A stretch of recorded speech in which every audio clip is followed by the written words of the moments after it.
This is the new Dacia Duster, and it's a little bit like shopping at Tesco instead of Marks and Spencer's. You know, you get the same kind of produce, it's just a little less fancy and less expensive. And to keep its produce seeming nice and fresh, Dacia has updated the Duster with some design tweaks and some new tech.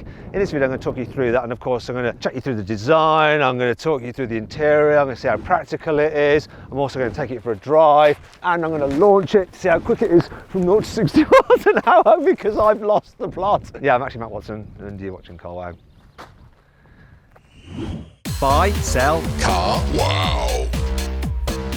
I'm going to start this video by talking you through the design of the Duster. So it has a back to stop things falling out of the boot, and they've tweaked the rear end ever so slightly with some new tail lights and a new spoiler. Other than that, it's largely unchanged. Now, high spec cars get this silvery effect trim, low spec cars have black trim there. Moving down the sides, get 16-inch steel wheels on the entry-level model.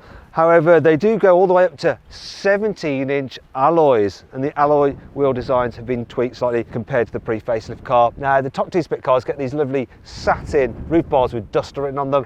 The lower two spec cars just get black roof bars, and the very entry-level car gets black door handles, whereas on the rest of the models it's body coloured like here. High spec cars get contrasting door mirrors, which are nice. Entry-level car just gets a black plastic door mirror, which helps keep the cost down, but it does make the car look rather cheap. Here at the front, they have changed the grille to this new design, and all models, even the very entry-level car, now gets LED headlamps. Now, the Duster actually starts from £15,000, and if you want to see how much money you can save on a new car, just head to Carwow. Now, you can do that by clicking on the pop-out banner up there. I'll find the link in the description below. Alternatively, at a later date, you can just simply Google "Help Me Carwow," and my team and I will help you choose the right car and get it for a fair price.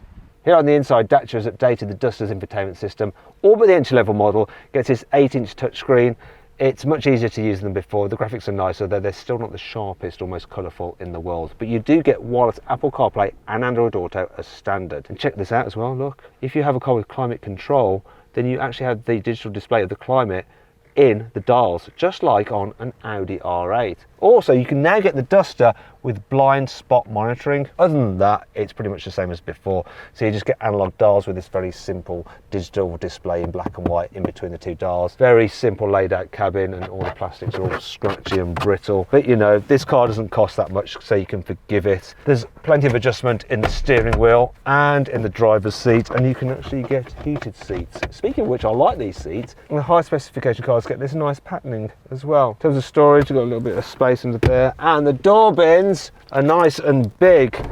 Not entirely sure what's going on with this little cup holder there. It's quite shallow. The drink's going to spill out of there.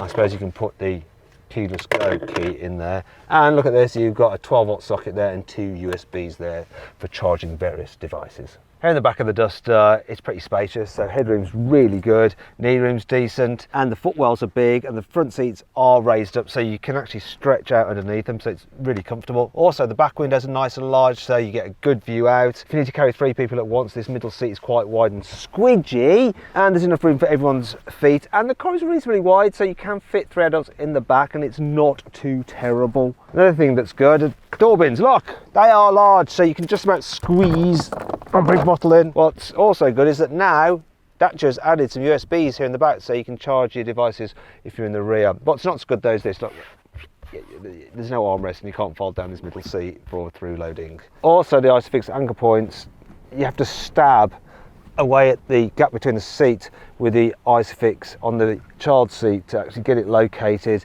Be nice if there's just some easy access flip off covers. However, you know, this isn't an inexpensive car. Speaking of which, if you want an expensive car that can carry more than 5 people, say 7 people, you need to check out my review of the Dacia Jogger.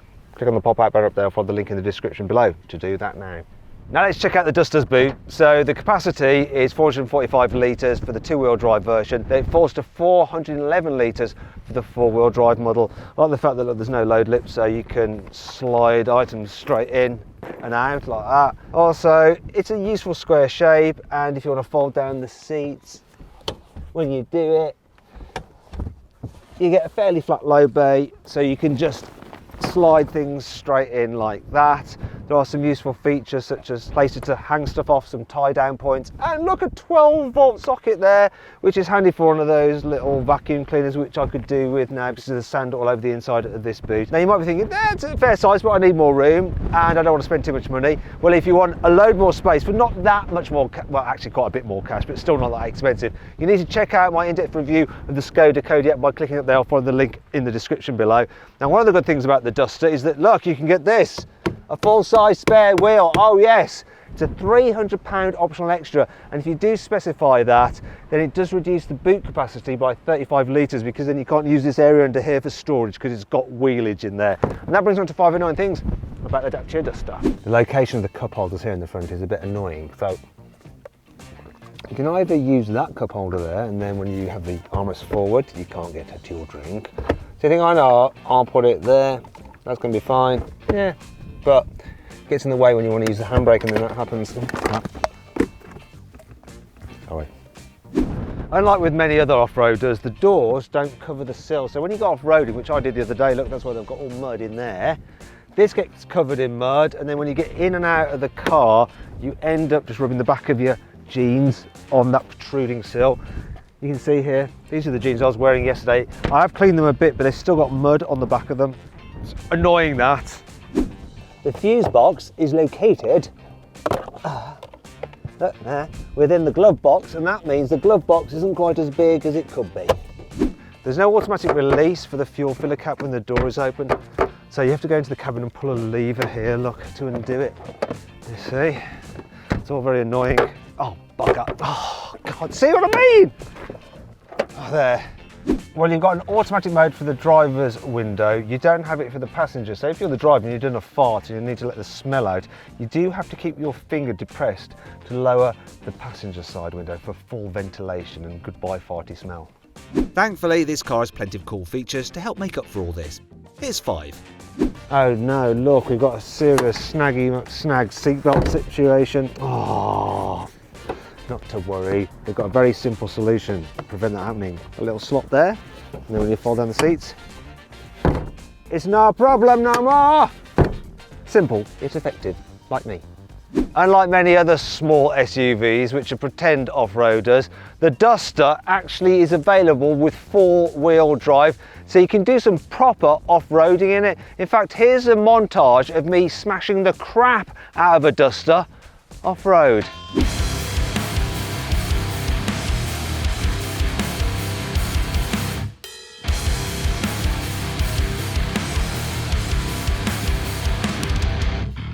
Oh yeah, it loves it. Instead of a normal dial ratchet system for reclining the front seats, you have a quick release lever, so you can go into sleeping mode. You can get the Duster with a surround view camera system, so you can look at the rear, the right, the front, and the left, where you can probably see other cars.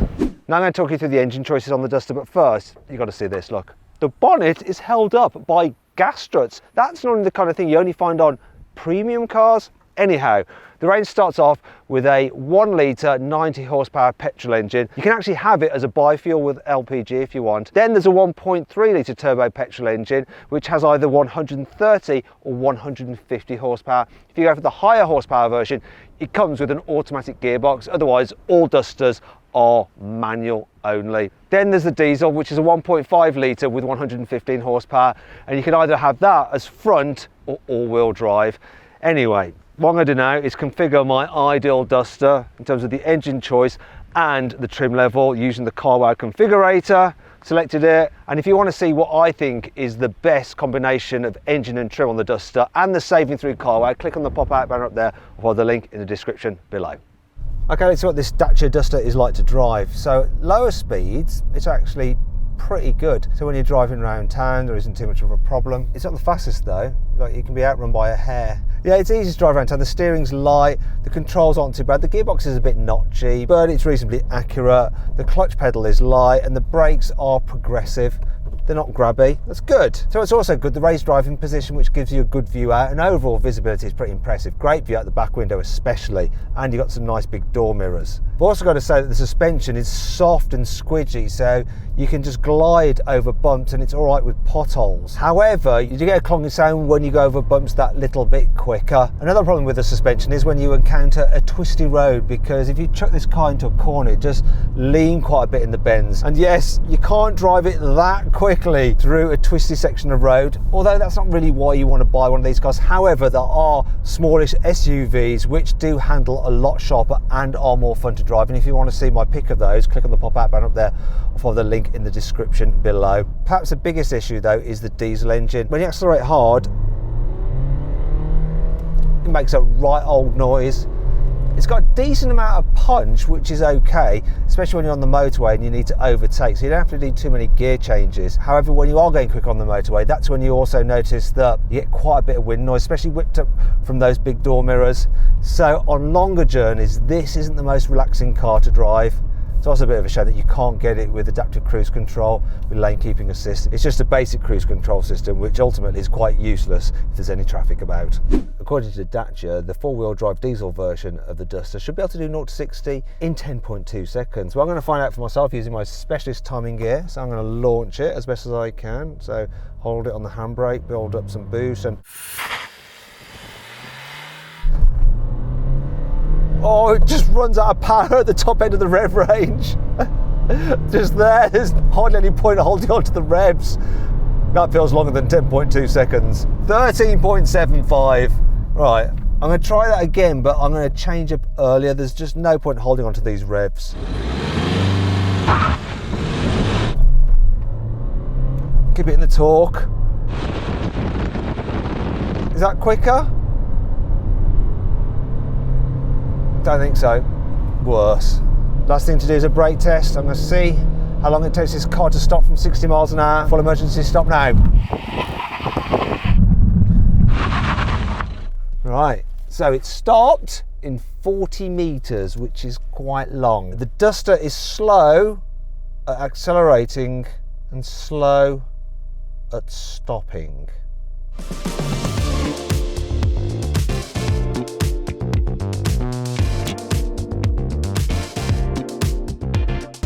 So then, what's my final verdict on the Dacia Duster? Should you avoid it? Should you consider it? Should you shortlist it? Or should you just go right ahead and buy it? Well, if you're after a really cheap yet surprisingly capable off-roader, go right ahead and buy the four-wheel drive version. However, if you're after a little SUV for driving around town and just general living, then you should consider the Duster. It's fairly decent, but it does feel a little bit budget in places. I hope you all enjoyed the video. If you did, give it a like, click on those windows there for some more videos, and on that box there to go to Carwow to see how much you can save on your next car.